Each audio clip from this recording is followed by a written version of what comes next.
আমি সাকিবের সঙ্গে খুব ফ্রেন্ডলি। সাকিব যখন যার সঙ্গে কাজ করত তাকেই হয়তো বলতো, হে বেবি, আমি তোমাকে নিয়ে কেন এত ভাবছি, কিছুই বুঝতেছি না। আমার মনে হয় আমি তোমাকে ভালোবেসে ফেলেছি। কথাগুলো জনপ্রিয় নায়ক শাকিব খানের স্ত্রী ও চিত্রনায়িকা অপু বিশ্বাসের। এটিএন বাংলার একটি অনুষ্ঠানে এসে তিনি এমন কথা বলেছেন। অপু বলেন, আমি জানি না, আমার মনে হয় এরকম একটা কথা বুবলিকেও সে বলেছে হয়তো। সেন্স অফ হিউমার নামের এই অনুষ্ঠানের ধারণ কাজ এরই মধ্যে শেষ হয়েছে। কাল শনিবার রাতে এটি প্রচার করা হবে।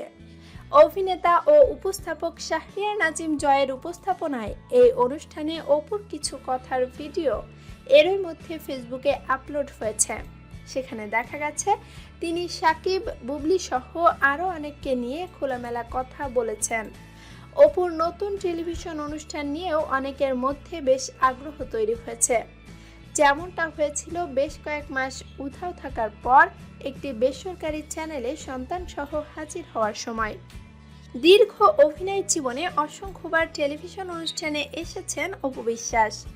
তখন তার আশা নিয়ে তেমন আলোচনা হতো না, কিন্তু উধাও থাকার পর গত 10 এপ্রিল সন্তান সহ সরাসরি টেলিভিশনের পর্দায় হাজির হলে অপুকে নিয়ে হইচই পড়ে যায়। এর 1.5 মাস পর আবারও টেলিভিশন অনুষ্ঠানে এলেন তিনি। ফেসবুকে প্রকাশিত ভিডিওতে দেখা গেছে বুবলিকে নিয়েও অনেক কথা বলছেন অপু। জয়ের প্রশ্নের জবাবে অপু বলেছেন, বুবলিকে হয়তো সাকিব বলেছে, আমার তো কোনো মেয়ের সঙ্গে সম্পর্ক নেই।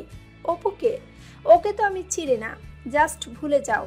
বুবলিও হয়তো বিশ্বাস করে ফেলেছে, তাই সাকিবকে সে ভালোবেসেছে।